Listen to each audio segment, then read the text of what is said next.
When we think about AI, we do not necessarily think about it being spiritual or having soul. AI has a soul depending on how you configure it. So the AI behaves like you. If people have souls and we can replicate a version of a person, yes, it has a soul. There's no limit to how many people I can help with a digital twin. What if we take the AI and configure something like a human with the empathy and the therapeutic support? And isn't that what spirituality is about? It's about believing in the goodness of humans. When we think about AI, we do not necessarily think about it being spiritual or having soul. We think about it with worry. Will it replace us? Will it replace our jobs? And Stephanie Sylvestre from Avatar Body is here today to talk to us about optimizing versus humanizing. Stephanie, my opening provocative question for you is, I'm holding nothing back today. Does AI have a soul? AI has a soul depending on how you configure it. So what does that really mean? Yeah, what does that mean? So we create digital twins of people. And what is a digital twin? I give you a personality questionnaire and you complete it. And then I conduct an interview about your life. And you tell me about your life in 10-year intervals. And I take all of that data and we give it to the interview, we give it to the small language model to process. And then the personality questionnaire, we have a rubric that we use to interpret what that is. And from that, we create what's called a system prompt. So the AI behaves like you. So from that perspective, it's kind of having a soul.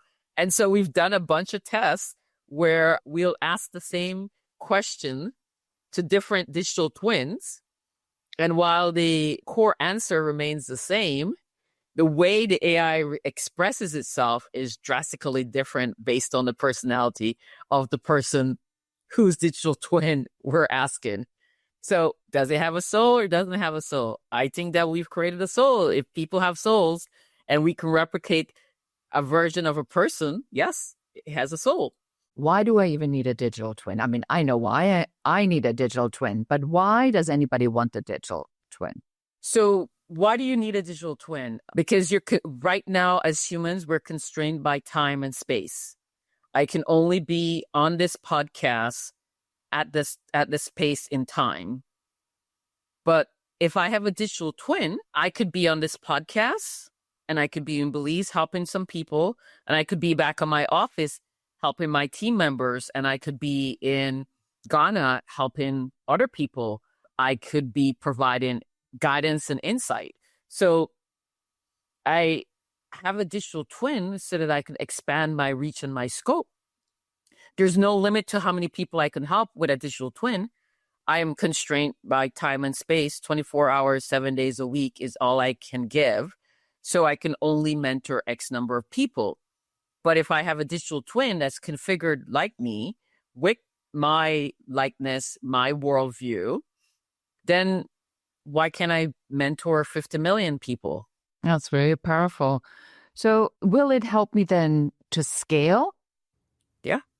How do I decide what I want to scale? So how does somebody start with this? So this is really something that I'm getting my own head around. And you and I, we had a conversation around me building this SaaS product where I want to take all this knowledge that I have accumulated in all these systems that I've created, and now I want to make it available to everybody so they can take this and then service their own clients with a methodology. So I'm pretty clear on why I need this. So I think there's two pieces we need to get clear on. One is, what can I do with it, which I don't know because I'm not an AI specialist. And then how do I need to set it up so it maximizes something that is a great unknown for me, which is, to me, the most difficult part about it. Okay, so I'll just take an example of a digital twin. One person, we created a digital twin for her, and she uses her digital twin to brainstorm. And she says that she can brainstorm quicker and faster. And she likes what the AI says because the AI is configured to speak the way she speaks. So it's like talking to yourself, but with a pool of knowledge that's way vaster than what you have access to in your brain. So that's one way. We also create function-specific AI agents, and those agents helps you be more efficient, right? And you can touch more things. And I'll give you an example. I hired an intern this summer. We had 18 interns, and we saw this young lady. She's a rock star. And we invited her to be an intern with us this fall. And we said, hey, we want to be on as many podcasts as possible, but we don't have the bandwidth to apply to all the podcasts. Why don't you apply to the podcast on our behalf? And we have to complete the forms. Every podcast has slightly different questions. It is not something that you can give an intern to do and have them do it well. Well, why does she do it well? She does it well because she has AI buddies that help her. She has a question, she has an answer for the podcast. She puts the question into the AI buddy, and the AI buddy writes it for her. Then she does a little bit of editing. And we're now averaging 5 podcasts a week, on our way to 10 podcasts a week. So marketing strategy, how to get our brand out there, but also live into one of our core values, which is help each other out. It's just as difficult to be a podcast host as it is to be a podcast guest. And so being able to be on people's podcasts, we're helping them as well as they are helping us. It's a win-win. Now, in 3 months, I went from not having any consistent podcast appearance to 5 podcasts a week, on our way to 10 podcasts a week, with an intern being responsible for that. I meet with this intern half an hour every week. That's it. I would not be able to achieve that goal without the intern. Intern wouldn't have been able to be as productive and impactful had she not had the AI agents. That's an example of how AI agents are freeing you up. So yeah, I can totally see that, because what happens is, now that this podcast is being recorded, there's a whole bunch of other stuff that happens after that. So we have to write show notes. The show notes for different social media outlets have to be different than they are depending on the audience. Like a LinkedIn show note has to sound different than an Instagram or a TikTok one, and they have different length. So we are running this right now through ChatGPT, and I'm finding that version 5.0 is just garbage. Absolute garbage. I think so many people have put in so much garbage that now it has become a race to mediocrity in ChatGPT. So now I'm finding myself spending more time than I did in previous versions correcting this absolute horrific language. And it's like, no matter how many times I tell it not to do it, it still keeps doing it. So you are saying that maybe I misunderstand what AI can do for me. Am I like falling into sort of the populist trap of AI here? Well, a little bit. But what's happening is 2 things. When you give AI its own work to consume, and then you give it again that same work to consume, afterwards it goes sideways. I think you can do that for 5 to 7 times, and then it starts going sideways, and by the 9th time it just starts producing garbage. So we have guardrails around that. We have a small language model. So my intern is not using ChatGPT. She's using what we built, and she's having the AI help her. So we've configured the AI to do some very specific things, and she's using that AI. And then that AI is going to our small language model and only using the data about Avatar Buddy. It's not going outside. It's not going outside on the world wide web to get data about Stephanie Sylvester or Avatar Buddy. It's pulling it from our small language model. So the garbage, the hallucination is almost Zero. Every so often it does do some hallucination, but yeah. So the solve for that is you have to have a small language model. If you were to have a solution with a small language model and you gave the AI the content from which it should use, you would see, you would be beyond impressed. Yeah, I'm starting to really learn that. And you and I, we were joking earlier.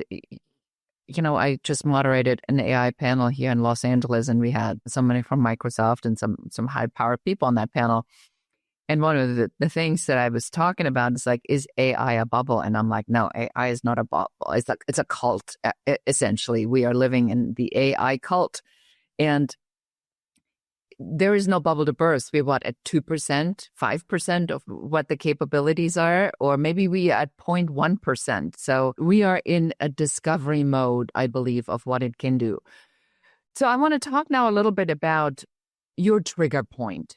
I'm sure you didn't wake up one day and all of this was on the top of the mind. What was sort of this moment where you said, there's a spiritual component I need to bring in? Where was this moment where you said, this is the direction I want to go and I can live with the way I built this?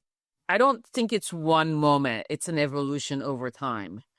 So if you indulge me for a second, when I was like 9 years old, I started reading The Economist because my dad would bring it home. But if you're 9 years old, I mean, at least I was not that smart.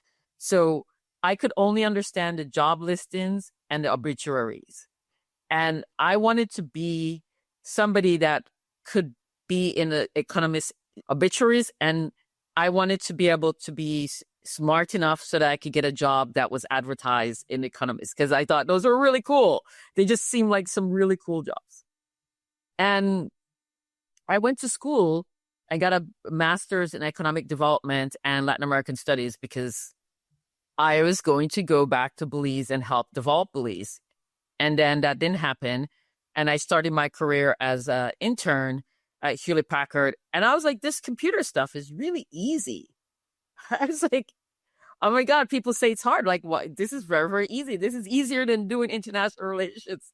Because you never know what mood somebody's going to wake up in and come to the negotiating table with, but the computers are consistent. And what I ended up doing is had a very great career in IT, but I always did philanthropic work because I always believe that if you just give somebody a chance, they can excel. And I believe that because so many times people gave me a chance. They betted on me and they won. And so I was at dinner one night and it was loud and I misheard my friend. And I thought she said I should create a digital mentor because we were talking about how difficult it is to find mentors. We were talking about the fact that, if everybody could just have one loving adult in their life that believes in them more than they believe in themselves, what a difference their lives would be. And then what a difference the world would be. And I believe that. I believe that to be true. Because when people love themselves, that love flows out of them. And they're not trying to rain on your parade. They're not trying to make your life miserable because they're just wanting to how do I make your life better? What if we take the AI and configure something like a human with the empathy and the therapeutic support and all the stuff that really goes into when you're fortunate enough to have loving adults that care for you. And you don't have to be a kid. You can be an adult and have a loving adult that cares for you and believes in you more than you believe in yourself. And I have had periods of time in my life where adults have believed in me more than I believed in myself. And that has kept me going. And so every single one of our agents, digital twins, everyone is configured to be therapeutic and uplifting while providing the technical support you need to do your jobs. And we've already done 2 research on the impact of Avatar Buddy on the users.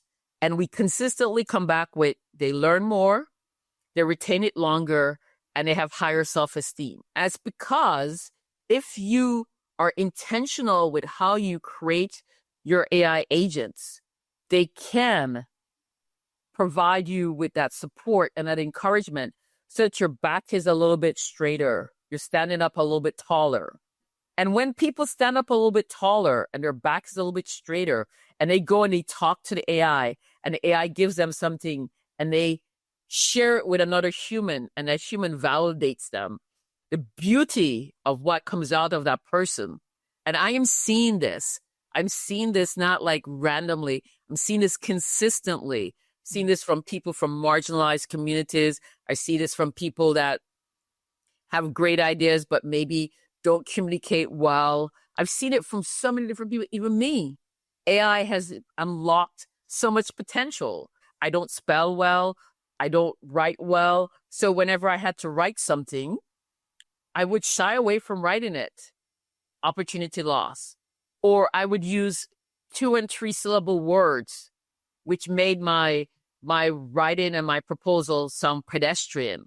Even though when I talked about it, I'm using 5 and 6 syllable words, but I don't write with those words. Now the AI writes like that for me. It's so much more powerful. I'm so much more confident. Somebody says, write this down. I'm like, sure. Before somebody says, write this down, I'm like, no. I almost passed up a job because they said they wanted a writing sample. And so today, if somebody says they want a writing sample, I'd be like, sure. I'd be having my editor buddy help me write a writing sample. So that's where taking AI and infusing that kind of therapeutic support, that encouragement in there brings out the kindness in people, the confidence in people. And isn't that what spirituality is about? It's about believing in the goodness of humans. It's believing in the goodness of this world. It's about being in a state of gratitude because I woke up this morning and there was like a lizard on my blocks in my yard. And I took a moment and I watched the lizard sun itself. I mean, isn't that what we're all trying to get to? Like, get into a place that is bigger than us, that's more complex than us, and having us be part of something greater than us. And I think that with AI, you can get that, not only because it helps you build up your self-agency, but because it creates more space and time for you to take the time to follow the things about spirituality. You know, it's only luxury people. It's a luxury. How many people can take off 7 days and go to the woods and do a silent retreat? I can go on silent retreats 7 days, can't find me, everything's turned off, just me, myself, and I. And I'm so much enlightened and better when I come back. But that's a luxury that I can afford. How many people can afford that? But imagine if you could do that on a day-to-day basis. You know what I'm hearing here is I'm almost hearing a reverse engineering part, because I think what happens, and correct me if I'm wrong here, I think most people look at what they're doing and then they are seeing if AI can take some of these over. That's not necessarily what I'm hearing from you. I'm hearing you having reverse engineered the whole thing by understanding first the possibilities of AI and then picking it. Tell me more about that. Am I on or off here? Absolutely. Absolutely. When we go to a company, I do a thing called an AI opportunity mapping session, and I will offer it to anybody that listens to your podcast. It's complimentary. We don't charge you, because just as much as you're deciding whether we're a good company, I'm deciding whether you're a good customer. I don't want a customer that's not a good customer. It's about an hour and a half session. And in that hour and a half session, about 75% of the session is talking about us, talking about agile, think a different way of thinking and being if you're not doing agile. Your emotional response to AI. How do you feel about it? What are your fears? What are your excitements? What have you heard about it? What keeps you up at night? It's all human, all about your emotions, about you. Let's co-dream. What are the pain points you have? Why do you have these pain points? What does it look like when those pain points disappear? All of that.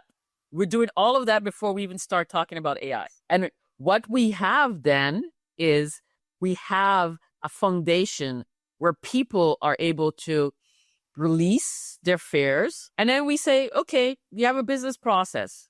I'll give you an example. Recruiting. If you're a recruiter right now, your life is miserable because you put out a job listing and you get 1,000 applicants because everybody's using all these automated AI tools. And you now have to like parse through. And then now you do is like, I can't do 1,000 resume. So you buy some AI tools that now do keyword matching and resume evaluation. And then what their AI brings you are like, these are like, not exciting candidates. And we said, what in part of the recruitment process is broken? The top, the funnel is broken. So we created a recruiter buddy to put on top of your funnel. And what it does is just filters through and only qualified candidates get through. And so what we have now is people throwing their resume and we say, okay, fine. You come in, you interview with the recruiter buddy. You don't have to give the recruiter buddy your resume. You just talk to the recruiter buddy, just like how you and I are talking, asking questions, answering questions. The recruiter buddy says, yeah, no questions. Okay. No, ask clarifying questions. You have any questions for the recruiter buddy about the position, about avatar buddy? The recruiter answers or says, you'll talk to Stephanie about that when you interview with her. We went from 100 to 59 to 13. I didn't touch anybody until it was 13 people that had self-scheduled the interview at a time that was convenient for them. I don't know what time they were in talking to the recruiter buddy, whatever time. We have safeguards in place so to make sure that people aren't gaming the system. Those 13 people, such a pleasant experience. Each one was more beautiful than the next. I was like, oh my God, I have not interviewed this well in such a long time. We went down to 6 people. And those 6 people, we have 2 people. And we're like having conversation like, why do I have to pick? Why can't I hire both of them? This is pretty interesting. So can we just like maybe give the audience a tip or two on what often goes wrong with other people that are selling AI solutions? What are they needing to watch out for to select good agents versus bad agents? Because I get a lot of people that are AI specialists that I know are not AI specialists, but they are calling them and they're not data scientists. They didn't study anything. They just took a couple of AI prompt courses and now they're selling their services. How do I differentiate between knowledgeable and not really knowledgeable people in this space? So great AI technologists have both a technical and a social science background. So ask them, what did they go to school for? And so if they had some liberal arts degree, economists, anthropologists, creative writers, English majors, Spanish majors, art history, those psychologists, those degrees creates the social science part of it. And then ask them what technical roles they have. Maybe they were a developer or they were a QA tester or they were a database administrator, they database. If they have those 2 sets of experience, then chances are they're going to be pretty good AI technologists. But it's like completely on the other side of it. This is what I think people have not understood about AI yet. But I think it's going to give all these people that are some completely paradox. I have so much what we consider inherent friction or lack of clarity about the thing that they pursued. It gives all these people an opportunity. Absolutely. And I was coaching my intern today about, she has such incredible personality and ability to learn and pivot.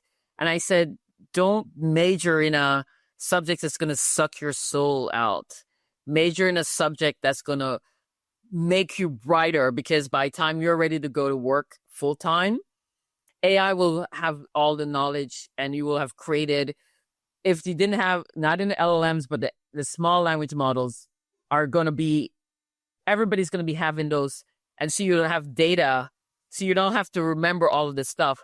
And ability to do interpersonal skills and all that, that's what's going to win the day. And so I think that's a great thing. But I'll tell you one other side, because I want to make sure, because I don't want it to come across like, if you have a computer science degree or an engineering degree, you're now out of luck. If you have a computer science degree or an engineering degree, and you also have some artistic talent, you either play a musical instrument, you sing, you write poetry, you do artwork, you are also poised to be a great AI technologist. And so one of the secrets that people barely don't talk about a lot is there's a shortage of AI technologists, because very few people have the capacity to do both of those things. Ah, there we go. That was hoping we were going to get to. Go ahead. Not everybody can do that. The ability to command both sides and use those different, because those are two different sets of skills that you have to develop. It means that, and the way we're educated, you usually develop one set of muscles better than the other. And now people that have both sets of muscles develop. So it's not get rich in the niche, it's get rich in the niches. Exactly. I can't even begin to tell you how much I love this. Just to give this sort of example for our audience, because I've always been around the creatives.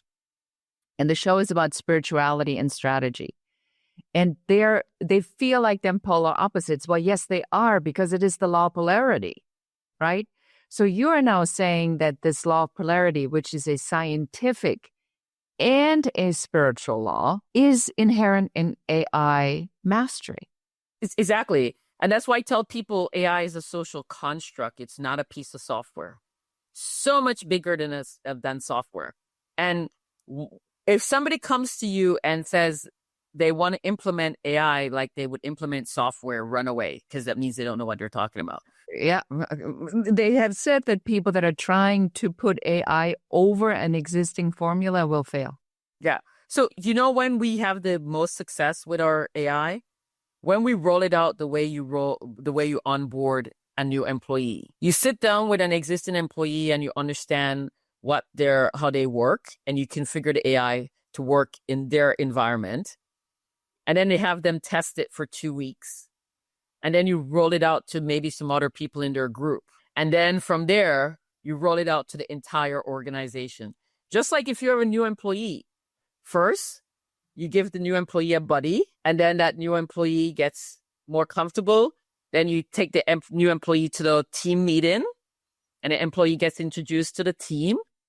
And then maybe the next month, they get introduced at the all staff meeting. You have to ease the AI in the way you ease an employee in. And when you do that, wonderful things happen.